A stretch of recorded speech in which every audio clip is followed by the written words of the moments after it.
एक गांव था इस्लामपुर, जहां अब्दुल्ला नाम का एक गरीब परिवार रहता था। उसके 2 बच्चे थे, बेटी रेशमा और बेटा राहिल। अब्दुल्ला का परिवार बहुत ही गरीब था। अब्दुल्ला खेती किसानी में मजदूरी का काम किया करता था। वो जो पैसे कमाता उससे अपने परिवार का पेट पालता था। बाबा ये लीजिए, पानी पी लीजिए। माशाअल्लाह मेरे बेटे, बिस्मिल्लाहिर्रहमानिर्रहीम। पानी पी के तो ऐसा लगा है जैसे सारी थकान ही मिट गई। बेटी रेशमा, ओ बेटी रेशमा, कहाँ हो? इधर तो आइए। जी बाबा। तभी उसकी बीवी सकीना आती है। आ गया? अरे आज मकान मालिक आए थे, वो इस महीने का किराया मांग रहे थे और पिछले महीने का भी कह रहे थे, और कह रहे थे कि किराया नहीं दिया तो अगले महीने खाली करना पड़ेगा तुम्हें ये घर। या अल्लाह हमारी मदद अता फरमा।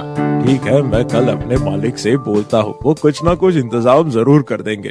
अगले दिन अब्दुल्ला अपने मालिक से बोलता है, मालिक मुझे कुछ पैसे मिल जाते उधार तो मैं अपने घर का किराया दे पाता। अहो अब्दुल्ला भाई, घर में कोई परेशानी है? हाँ मालिक, मैं इतने नहीं कमा पाता हूँ, अपने परिवार को पेट भर खाना भी नहीं खिला पाता। 2 वक्त की रोटी का जुगाड़ कैसे होता है वो तो मेरा अल्लाह जाने। घर का भी किराया है, उसी का कर्जा हो गया है। अगर पैसे न दिए तो घर का मालिक हमें घर से निकाल देगा। अच्छा तो ये बात है, तुम एक काम क्यों नहीं करते? ये 2 बकरी के बच्चे हैं, तुम इन्हें ले जाओ और बड़ा करना, उन्हें अच्छे दामों में बेचना, जिससे तुम्हारी सारी परेशानी दूर हो जाएगी। अल्लाह तुम्हारी मदद अता फरमाए। इस तरह अब्दुल्ला वो दोनों बकरी के बच्चे अपने घर ले आता है, जो देखने में बहुत ही खूबसूरत होते हैं। ये देखकर राहिल और रेशमा बहुत खुश होते हैं। बाबा ये बकरी के बच्चे तो बहुत ही खूबसूरत है। मेरे दिल में कई दिनों से हसरत थी कि मैं बकरी के बच्चे लाऊं, लेकिन घर की तंगस्ती को देखकर मैं आपसे बोल नहीं पाता था। बाबा मैं चाहता था कि बकरी के बच्चे लाऊं और उन्हें पालूं, उनके साथ खूब खेलूं, पर आज अल्लाह ने ये मेरी तमन्ना पूरी कर दी। अल्लाह तेरा लाख लाख शुक्र है। इन बकरी के बच्चों को मैं पालूंगा, इनके साथ खूब खेलूंगा।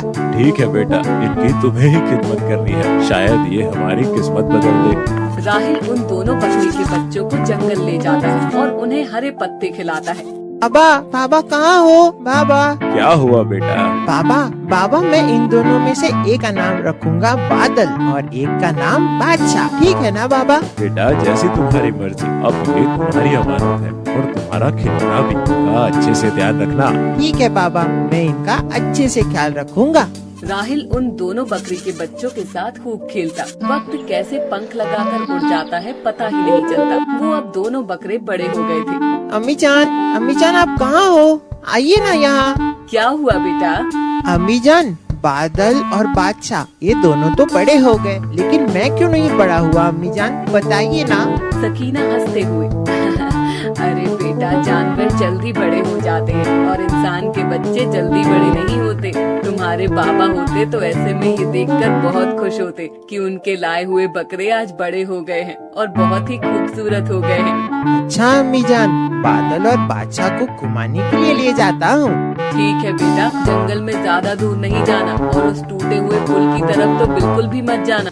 वो तीनों जंगल की ओर निकल जाते हैं। राहिल बादल और बादशाह को हरे हरे पत्ते तोड़कर खिलाता है। कुछ देर बाद राहिल को भी भूख लगने लगती है। तभी राहिल के मन में उस पुल को पार कर जाने की लालसा होती है, जहाँ बहुत सारे आम के पेड़ होते हैं, पर वहाँ जाना खतरे से खाली नहीं होता, क्योंकि वहाँ का पुल काफी पुराना हो चुका था, जिससे टूटने का खतरा था। चलो बादल और बादशाह, आज तुम्हें मेरा पेट भराना है। राहिल बादल की पीठ पर बैठकर पुल की ओर चल पड़ता है। जैसे ही पुल के ऊपर चलता है तो पुल आवाज करने लगता है।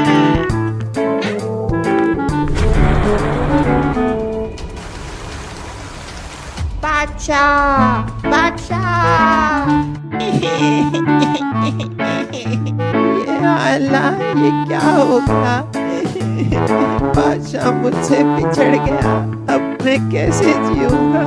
या अल्लाह रहम फरमा, रहम। राहिल और बादल घंटों उस नदी की ओर देखते रहते हैं, लेकिन बादशाह का कुछ अता पता नहीं चलता। पानी का बहाव इतना तेज था कि बादशाह दिखाई नहीं दिया। वो दोनों घर की ओर जाते हैं, रोते हुए जैसे राहिल और बादल घर पहुंचते हैं। बेटा राहिल, तुम्हारे कपड़े गीले क्यों हैं? और बादशाह कहाँ है? लगता है तुम लोगों ने बाहर ही खड़ा कर दिया है मेरे बादशाह को। सकीना बाहर जाकर देखती है तो वहाँ कोई नहीं होता है, और वापस आकर देखती है तो राहिल की आंखों में आंसू थे। राहिल, बादशाह कहाँ कहाँ है? जल्दी बताओ बेटा, मेरा दिल बैठा जा रहा है। राहिल अम्मी जान से लिपटकर जोर जोर से रोने लगता है। अम्मी जान, बादशाह को हमने खो दिया अम्मी जान।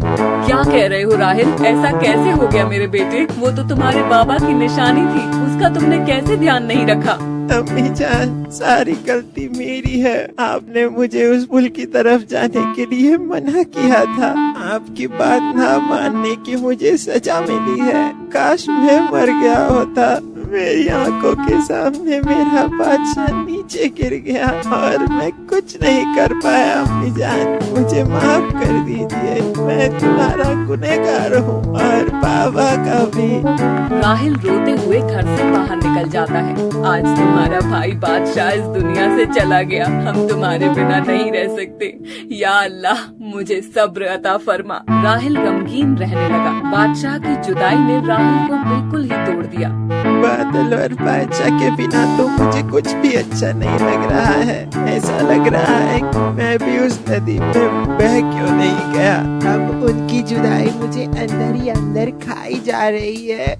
राहिल और बादल घर के बाहर भी होते हैं। वो क्या देखता है कि सामने से बादशाह उसकी ओर दौड़ कर आ रहा है। राहिल उसे देखकर बहुत खुश हो जाता है और उससे लिपटकर रोने लगा है।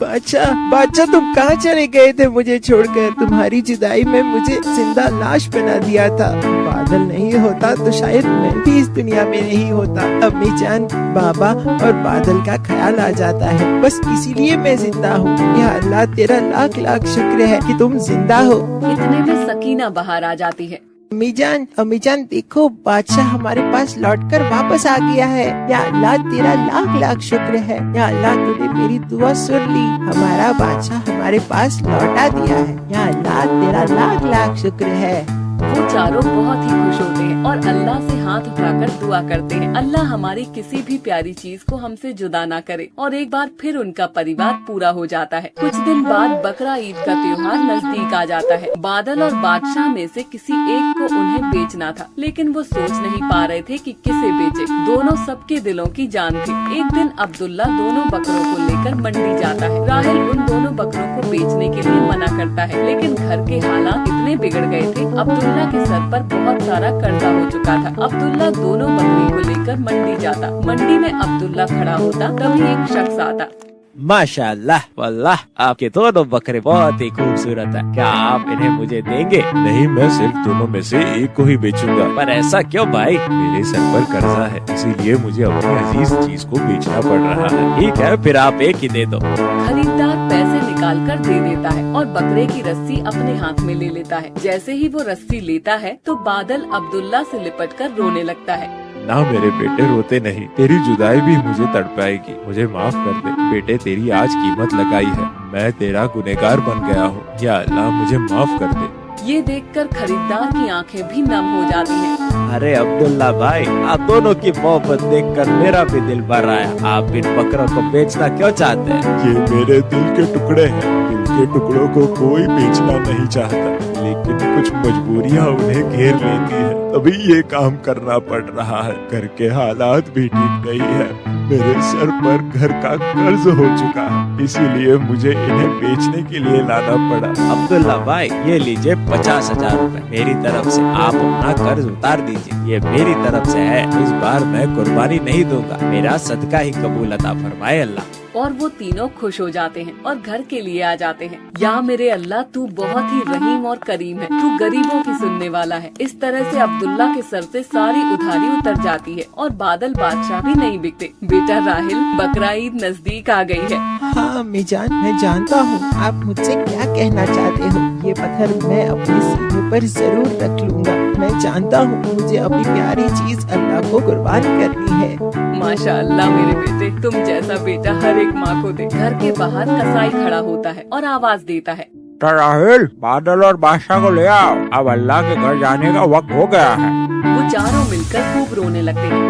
बादशाह बादल, तुम्हें मैंने अपनी जान से भी ज्यादा चाहा है। दुनिया में सबसे मेरी प्यारी चीज तुम ही हो, और वो भी अल्लाह की राह में तुम्हें कुर्बान कर रहा हूँ। अल्लाह मेरी प्यारी दोनों चीजों को कबूल अता फरमाओ। मेरी जान, इस दुनिया से अच्छा अल्लाह का घर है, जहाँ हम जरूर मिलेंगे। सही कहा मेरे बेटे, मरने के बाद अल्लाह तुम्हें तुम्हारी प्यारी चीज अता फरमा देगा। तुम तीनों जन्नत की वादियों में खूब खेलना, वहाँ तुम्हें कोई जुदा नहीं कर पाएगा। हमेशा तुम्हारे बादल और बादशाह तुम्हारे साथ रहेंगे, और हाँ, पुल सिरात रास्ता में भी तुम्हें पार कराएंगे, जो तलवार से भी ज्यादा तेज और बाल से भी बारीक है। इस तरह वो दोनों अल्लाह की राह में हाथ उठाते हुए बादशाह और बादल के लिए दुआ करते हैं। हमारे बादल और बादशाह को अल्लाह मकाम अता फरमाए। या अल्लाह, हमारे गुनाहों को माफ अता फरमा, हमें नमाज और कुरान पढ़ने की तौफीक अता फरमा, हमारा दिल गुनाहों से पाक अता फरमा, और कुर्बानी कबूल अता फरमा, हर एक गरीब की गरीबी को दूर अता फरमा। इस तरह वो लोग बादल और बादशाह को अल्लाह की राह में कुर्बान कर दें।